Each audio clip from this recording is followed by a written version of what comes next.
ವಿರಾಮದ ಬಳಿಕ ಮತ್ತೆ ಸ್ವಾಗತ. ಇವತ್ತಿನಿಂದ ಚಳಿಗಾಲದ ಅಧಿವೇಶನದ ಅಸಲಿ ಆಟ ಶುರು. ವಿಧಾನಮಂಡಲದ ಅಧಿವೇಶನ ನಿನ್ನೆಯಿಂದ ಆರಂಭ ಆಗಿದೆ. ಆದರೆ ಇವತ್ತು ಅಸಲಿ ಆಟ ಶುರುವಾಗೋದು. ರಾಜ್ಯ ಸರ್ಕಾರಕ್ಕೆ ಸಾಲು ಸಾಲು ಪ್ರತಿಭಟನೆಗಳ ಬಿಸಿ ಇವತ್ತಿನಿಂದ ಎದುರಾಗ್ತಾ ಇದೆ. ನಿನ್ನೆಯಿಂದ ಶುರುವಾಗಿದೆ. ರೈತರೊಂದಿಗೆ ಸುವರ್ಣಸೌಧಕ್ಕೆ ಕೇಸರಿ ಸೇನೆ ಬಿಜೆಪಿ ಮುತ್ತಿಗೆ ಹಾಕೋದಕ್ಕೆ ಹೊರಟಿದೆ. ರೈತರ ಜೊತೆಗೆ ಕೇಸರಿ ಸೇನೆ ಮುತ್ತಿಗೆ ಹಾಕೋದಕ್ಕೆ ಹೊರಟಿದೆ. ನಾನಾ ಸಂಘಟನೆಗಳು ಪ್ರತಿಭಟನೆಯನ್ನ ಮಾಡ್ತವೆ, ತಮ್ಮ ಬೇಡಿಕೆಗಳನ್ನ ಈಡೇರಿಸಬೇಕು ಅಂತ ಹೇಳಿ. ಆ ಮೂಲಕ ಸರ್ಕಾರದ ಗಮನ ಸೆಳೆಯೋದಕ್ಕೆ ಈ 10 ದಿನಗಳ ಕಾಲ ಚಳಿಗಾಲದ ಅಧಿವೇಶನ ನಿನ್ನೆಯಿಂದ ಶುರುವಾಯ್ತಲ್ಲ, ಮುಗಿಯೋವರೆಗೂ ಕೂಡ ಒಂದಲ್ಲ ಒಂದು ಸಂಘಟನೆಗಳು ಪ್ರತಿಭಟನೆಯನ್ನ ಮಾಡ್ತವೆ. ಆ ಮೂಲಕ ಸರ್ಕಾರವನ್ನ ಗಮನ ಸೆಳೆಯುವಂತ ಪ್ರಯತ್ನ ಮಾಡ್ತವೆ. ಸುವರ್ಣಸೌಧಕ್ಕೆ ಕೇಸರಿ ಸೇನೆ ಮುತ್ತಿಗೆ ಹಾಕುವಂತಹ ಪ್ರಯತ್ನವನ್ನು ಕೂಡ ಇವತ್ತು ಮಾಡುತ್ತೆ. ಹೀಗಾಗಿ ರಾಜ್ಯದ ಬೇರೆ ಬೇರೆ ಜಿಲ್ಲೆಗಳಿಂದಲೂ ಕೂಡ ಹೆಚ್ಚಿನ ಬಂದೋಬಸ್ತ್ಗಾಗಿ ಪೊಲೀಸರನ್ನ ನಿಯೋಜನೆ ಮಾಡಿದ್ದಾರೆ. ಸುಮಾರು 6,500 ಇಂದ 7,000 ಪೊಲೀಸರು ಸದ್ಯಕ್ಕೀಗ ಬಂದೋಬಸ್ತ್ಗಿದ್ದಾರಂತೆ. ಸದ್ಯ ಸರ್ಕಾರದ ಗಮನ ಸೆಳೆಯೋದಕ್ಕೆ ನಾನಾ ರೀತಿಯಲ್ಲಿ ಪ್ರತಿಭಟನೆಗಳು ಇವತ್ತಿನಿಂದ ಆರಂಭ ಆಗುತ್ತೆ. ರೈತರು ಪ್ರತಿಭಟನೆ ಮಾಡ್ತಾರೆ, ಕನ್ನಡ ಸೇನೆಗಳು ಪ್ರತಿಭಟನೆ ಮಾಡ್ತವೆ, ಸೇರಿದಂತೆ ಬೇರೆ ಬೇರೆ ತಮ್ಮ ಬೇಡಿಕೆಗಳ ಈಡೇರಿಕೆಗಾಗಿ ಸುವರ್ಣಸೌಧದ ಕೂಗಳತೆ ದೂರದಲ್ಲೇ ಸೀಮಿತವಾದ ಜಾಗದಲ್ಲಿ ಪ್ರತಿಭಟನೆಗಳು ಇವತ್ತು ನಡೆಯುತ್ತೆ. ಮುತ್ತಿಗೆ ಹಾಕುವ ಪ್ರಯತ್ನವೂ ಕೂಡ ನಡೆಯುತ್ತೆ.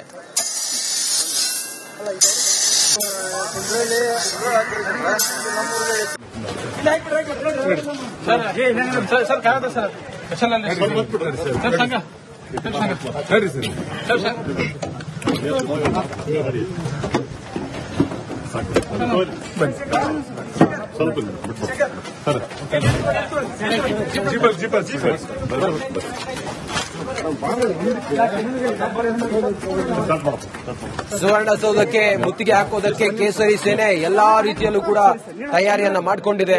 ಅದರಂತೆ ಪೊಲೀಸರು ಕೂಡ ಮುಂಜಾಗ್ರತಾ ಕ್ರಮವಾಗಿ ಹೆಚ್ಚಿನ ಬಂದೋಬಸ್ತನ್ನ ನಿಯೋಜಿಸಿದ್ದಾರೆ. ಇಡೀ ಆಡಳಿತ ಯಂತ್ರವೇ ಬೆಳಗಾವಿಗೆ ಶಿಫ್ಟ್ ಆಗಿರೋದ್ರಿಂದಾಗಿ ಮುಖ್ಯಮಂತ್ರಿಗಳು, ಉಪಮುಖ್ಯಮಂತ್ರಿಗಳು ಸೇರಿದಂತೆ ಎಲ್ಲ ಅಧಿಕಾರಿ ವರ್ಗವು, ಎಲ್ಲ ಕ್ಯಾಬಿನೆಟ್ನ ಸದಸ್ಯರು, ಎಲ್ಲಾ ಶಾಸಕರು ಬೆಳಗಾವಿಗೆ ಶಿಫ್ಟ್ ಆಗಿರೋದ್ರಿಂದಾಗಿ, ಬೆಳಗಾವಿಯಲ್ಲಿ ಆಡಳಿತ ಯಂತ್ರವೇ ಇರೋದ್ರಿಂದಾಗಿ ಪ್ರತಿಭಟನೆಗಳು ಸರ್ಕಾರಕ್ಕೆ ಇವತ್ತಿನಿಂದ ಬಿಸಿ ಮುಟ್ಟುತ್ತವೆ. ನಾನಾ ಸಂಘಟನೆಗಳು ಪ್ರತಿಭಟನೆ ಮಾಡ್ತವೆ. ರೈತರು ಬೆಲೆ ಏರಿಕೆಗಾಗಿ ತಮ್ಮ ಬೆಳೆಗೆ ಬೆಲೆ. ವಿರಾಮದ ಬಳಿಕ ಮತ್ತೆ ಸ್ವಾಗತ. ಇವತ್ತಿನಿಂದ ಚಳಿಗಾಲದ ಅಧಿವೇಶನದ ಅಸಲಿ ಆಟ ಶುರು. ವಿಧಾನಮಂಡಲದ ಅಧಿವೇಶನ ನಿನ್ನೆಯಿಂದ ಆರಂಭ ಆಗಿದೆ. ಆದರೆ ಇವತ್ತು ಅಸಲಿ ಆಟ ಶುರುವಾಗೋದು. ರಾಜ್ಯ ಸರ್ಕಾರಕ್ಕೆ ಸಾಲು ಸಾಲು ಪ್ರತಿಭಟನೆಗಳ ಬಿಸಿ ಇವತ್ತಿನಿಂದ ಎದುರಾಗ್ತಾ ಇದೆ. ನಿನ್ನೆಯಿಂದ ಶುರುವಾಗಿದೆ. ರೈತರೊಂದಿಗೆ ಸುವರ್ಣಸೌಧಕ್ಕೆ ಕೇಸರಿ ಸೇನೆ ಬಿಜೆಪಿ ಮುತ್ತಿಗೆ ಹಾಕೋದಕ್ಕೆ ಹೊರಟಿದೆ. ರೈತರ ಜೊತೆಗೆ ಕೇಸರಿ ಸೇನೆ ಮುತ್ತಿಗೆ ಹಾಕೋದಕ್ಕೆ ಹೊರಟಿದೆ. ನಾನಾ ಸಂಘಟನೆಗಳು ಪ್ರತಿಭಟನೆಯನ್ನ ಮಾಡ್ತವೆ, ತಮ್ಮ ಬೇಡಿಕೆಗಳನ್ನ ಈಡೇರಿಸಬೇಕು ಅಂತ ಹೇಳಿ. ಆ ಮೂಲಕ ಸರ್ಕಾರದ ಗಮನ ಸೆಳೆಯೋದಕ್ಕೆ ಈ 10 ದಿನಗಳ ಕಾಲ ಚಳಿಗಾಲದ ಅಧಿವೇಶನ ನಿನ್ನೆಯಿಂದ ಶುರುವಾಯ್ತಲ್ಲ, ಮುಗಿಯೋವರೆಗೂ ಕೂಡ ಒಂದಲ್ಲ ಒಂದು ಸಂಘಟನೆಗಳು ಪ್ರತಿಭಟನೆಯನ್ನ ಮಾಡ್ತವೆ. ಆ ಮೂಲಕ ಸರ್ಕಾರವನ್ನ ಗಮನ ಸೆಳೆಯುವಂತ ಪ್ರಯತ್ನ ಮಾಡ್ತವೆ. ಸುವರ್ಣಸೌಧಕ್ಕೆ ಕೇಸರಿ ಸೇನೆ ಮುತ್ತಿಗೆ ಹಾಕುವಂತಹ ಪ್ರಯತ್ನವನ್ನು ಕೂಡ ಇವತ್ತು ಮಾಡುತ್ತೆ. ಹೀಗಾಗಿ ರಾಜ್ಯದ ಬೇರೆ ಬೇರೆ ಜಿಲ್ಲೆಗಳಿಂದಲೂ ಕೂಡ ಹೆಚ್ಚಿನ ಬಂದೋಬಸ್ತ್ಗಾಗಿ ಪೊಲೀಸರನ್ನ ನಿಯೋಜನೆ ಮಾಡಿದ್ದಾರೆ. ಸುಮಾರು 6,500 ಇಂದ 7,000 ಪೊಲೀಸರು ಸದ್ಯಕ್ಕೀಗ ಬಂದೋಬಸ್ತ್ಗಿದ್ದಾರಂತೆ. ಸದ್ಯ ಸರ್ಕಾರದ ಗಮನ ಸೆಳೆಯೋದಕ್ಕೆ ನಾನಾ ರೀತಿಯಲ್ಲಿ ಪ್ರತಿಭಟನೆಗಳು ಇವತ್ತಿನಿಂದ ಆರಂಭ ಆಗುತ್ತೆ. ರೈತರು ಪ್ರತಿಭಟನೆ ಮಾಡ್ತಾರೆ, ಕನ್ನಡ ಸೇನೆಗಳು ಪ್ರತಿಭಟನೆ ಮಾಡ್ತವೆ, ಸೇರಿದಂತೆ ಬೇರೆ ಬೇರೆ ತಮ್ಮ ಬೇಡಿಕೆಗಳ ಈಡೇರಿಕೆಗಾಗಿ ಸುವರ್ಣಸೌಧದ ಕೂಗಳತೆ ದೂರದಲ್ಲೇ ಸೀಮಿತವಾದ ಜಾಗದಲ್ಲಿ ಪ್ರತಿಭಟನೆಗಳು ಇವತ್ತು ನಡೆಯುತ್ತೆ. ಮುತ್ತಿಗೆ ಹಾಕುವ ಪ್ರಯತ್ನವೂ ಕೂಡ ನಡೆಯುತ್ತೆ.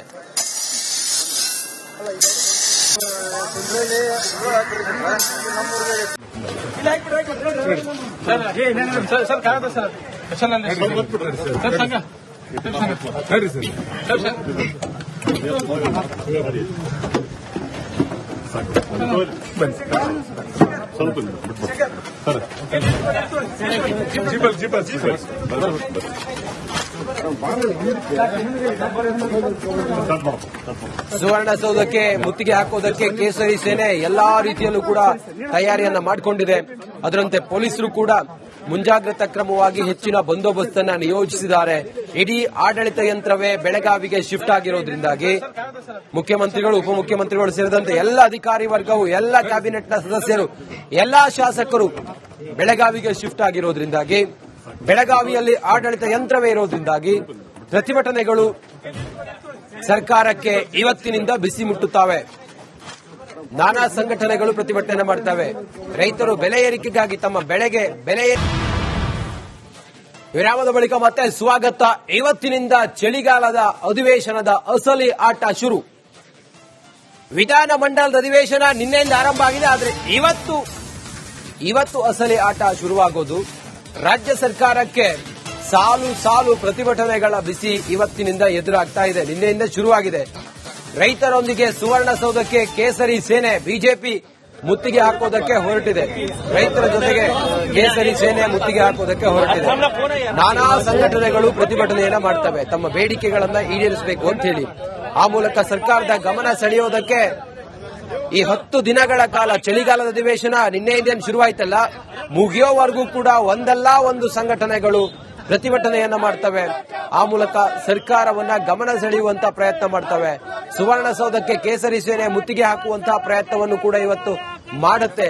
ಹೀಗಾಗಿ ರಾಜ್ಯದ ಬೇರೆ ಬೇರೆ ಜಿಲ್ಲೆಗಳಿಂದಲೂ ಕೂಡ ಹೆಚ್ಚಿನ ಬಂದೋಬಸ್ತ್ಗಾಗಿ ಪೊಲೀಸರನ್ನ ನಿಯೋಜನೆ ಮಾಡಿದ್ದಾರೆ. ಸುಮಾರು 6,500 ಇಂದ 7,000 ಪೊಲೀಸರು ಸದ್ಯಕ್ಕೀಗ ಬಂದೋಬಸ್ತ್ಗಿದ್ದಾರಂತೆ. ಸದ್ಯ ಸರ್ಕಾರದ ಗಮನ ಸೆಳೆಯೋದಕ್ಕೆ ನಾನಾ ರೀತಿಯಲ್ಲಿ ಪ್ರತಿಭಟನೆಗಳು ಇವತ್ತಿನಿಂದ ಆರಂಭ ಆಗುತ್ತೆ. ರೈತರು ಪ್ರತಿಭಟನೆ ಮಾಡ್ತಾರೆ, ಕನ್ನಡ ಸೇನೆಗಳು ಪ್ರತಿಭಟನೆ ಮಾಡ್ತವೆ, ಸೇರಿದಂತೆ ಬೇರೆ ಬೇರೆ ತಮ್ಮ ಬೇಡಿಕೆಗಳ ಈಡೇರಿಕೆಗಾಗಿ ಸುವರ್ಣಸೌಧದ ಕೂಗಳತೆ ದೂರದಲ್ಲೇ ಸೀಮಿತವಾದ ಜಾಗದಲ್ಲಿ ಪ್ರತಿಭಟನೆಗಳು ಇವತ್ತು ನಡೆಯುತ್ತೆ. ಮುತ್ತಿಗೆ ಹಾಕುವ ಪ್ರಯತ್ನವೂ ಕೂಡ ನಡೆಯುತ್ತೆ.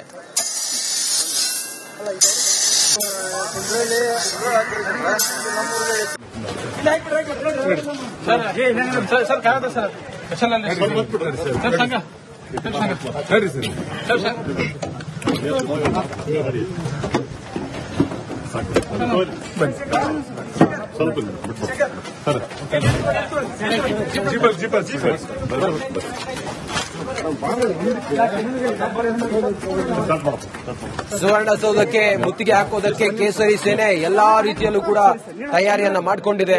ಅದರಂತೆ ಪೊಲೀಸರು ಕೂಡ ಮುಂಜಾಗ್ರತಾ ಕ್ರಮವಾಗಿ ಹೆಚ್ಚಿನ ಬಂದೋಬಸ್ತನ್ನ ನಿಯೋಜಿಸಿದ್ದಾರೆ. ಇಡೀ ಆಡಳಿತ ಯಂತ್ರವೇ ಬೆಳಗಾವಿಗೆ ಶಿಫ್ಟ್ ಆಗಿರೋದ್ರಿಂದಾಗಿ ಮುಖ್ಯಮಂತ್ರಿಗಳು, ಉಪಮುಖ್ಯಮಂತ್ರಿಗಳು ಸೇರಿದಂತೆ ಎಲ್ಲ ಅಧಿಕಾರಿ ವರ್ಗವು, ಎಲ್ಲ ಕ್ಯಾಬಿನೆಟ್ನ ಸದಸ್ಯರು, ಎಲ್ಲಾ ಶಾಸಕರು ಬೆಳಗಾವಿಗೆ ಶಿಫ್ಟ್ ಆಗಿರೋದ್ರಿಂದಾಗಿ, ಬೆಳಗಾವಿಯಲ್ಲಿ ಆಡಳಿತ ಯಂತ್ರವೇ ಇರೋದ್ರಿಂದಾಗಿ ಪ್ರತಿಭಟನೆಗಳು ಸರ್ಕಾರಕ್ಕೆ ಇವತ್ತಿನಿಂದ ಬಿಸಿ ಮುಟ್ಟುತ್ತವೆ. ನಾನಾ ಸಂಘಟನೆಗಳು ಪ್ರತಿಭಟನೆ ಮಾಡ್ತವೆ. ರೈತರು ಬೆಲೆ ಏರಿಕೆಗಾಗಿ ತಮ್ಮ ಬೆಳೆಗೆ ಬೆಲೆ ವಿರಾಮದ ಬಳಿಕ ಮತ್ತೆ ಸ್ವಾಗತ. ಇವತ್ತಿನಿಂದ ಚಳಿಗಾಲದ ಅಧಿವೇಶನದ ಅಸಲಿ ಆಟ ಶುರು. ವಿಧಾನಮಂಡಲದ ಅಧಿವೇಶನ ನಿನ್ನೆಯಿಂದ ಆರಂಭ ಆಗಿದೆ. ಆದರೆ ಇವತ್ತು ಅಸಲಿ ಆಟ ಶುರುವಾಗೋದು. ರಾಜ್ಯ ಸರ್ಕಾರಕ್ಕೆ ಸಾಲು ಸಾಲು ಪ್ರತಿಭಟನೆಗಳ ಬಿಸಿ ಇವತ್ತಿನಿಂದ ಎದುರಾಗ್ತಾ ಇದೆ. ನಿನ್ನೆಯಿಂದ ಶುರುವಾಗಿದೆ. ರೈತರೊಂದಿಗೆ ಸುವರ್ಣಸೌಧಕ್ಕೆ ಕೇಸರಿ ಸೇನೆ ಬಿಜೆಪಿ ಮುತ್ತಿಗೆ ಹಾಕೋದಕ್ಕೆ ಹೊರಟಿದೆ.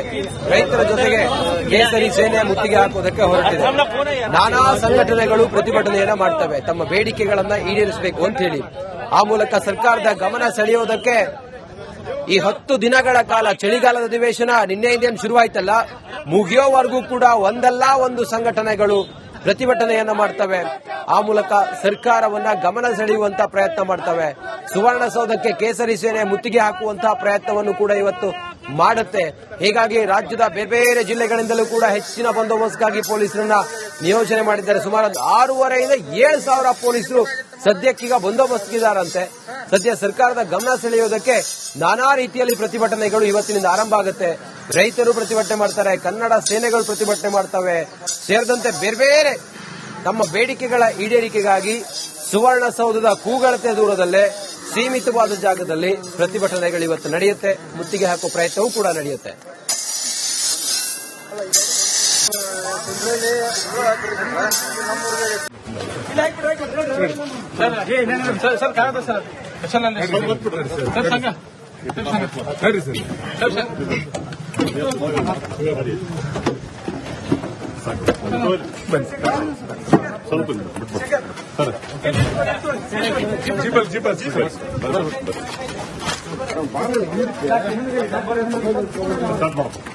ಸುವರ್ಣಸೌಧಕ್ಕೆ ಮುತ್ತಿಗೆ ಹಾಕೋದಕ್ಕೆ ಕೇಸರಿ ಸೇನೆ ಎಲ್ಲಾ ರೀತಿಯಲ್ಲೂ ಕೂಡ ತಯಾರಿಯನ್ನ ಮಾಡಿಕೊಂಡಿದೆ.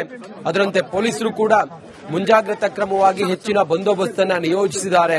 ಇಡೀ ಆಡಳಿತ ಯಂತ್ರವೇ ಬೆಳಗಾವಿಗೆ ಶಿಫ್ಟ್ ಆಗಿರೋದ್ರಿಂದಾಗಿ ಮುಖ್ಯಮಂತ್ರಿಗಳು, ಉಪಮುಖ್ಯಮಂತ್ರಿಗಳು ಸೇರಿದಂತೆ ಎಲ್ಲ ಅಧಿಕಾರಿ ವರ್ಗವು, ಎಲ್ಲ ಕ್ಯಾಬಿನೆಟ್ನ ಸದಸ್ಯರು, ಎಲ್ಲಾ ಶಾಸಕರು ಬೆಳಗಾವಿಗೆ ಶಿಫ್ಟ್ ಆಗಿರೋದ್ರಿಂದಾಗಿ, ಬೆಳಗಾವಿಯಲ್ಲಿ ಆಡಳಿತ ಯಂತ್ರವೇ ಇರೋದ್ರಿಂದಾಗಿ ಪ್ರತಿಭಟನೆಗಳು ಸರ್ಕಾರಕ್ಕೆ ಇವತ್ತಿನಿಂದ ಬಿಸಿ ಮುಟ್ಟುತ್ತವೆ. ನಾನಾ ಸಂಘಟನೆಗಳು ಪ್ರತಿಭಟನೆ ಮಾಡ್ತವೆ. ರೈತರು ಬೆಲೆ ಏರಿಕೆಗಾಗಿ ತಮ್ಮ ಬೆಳೆಗೆ ಬೆಲೆ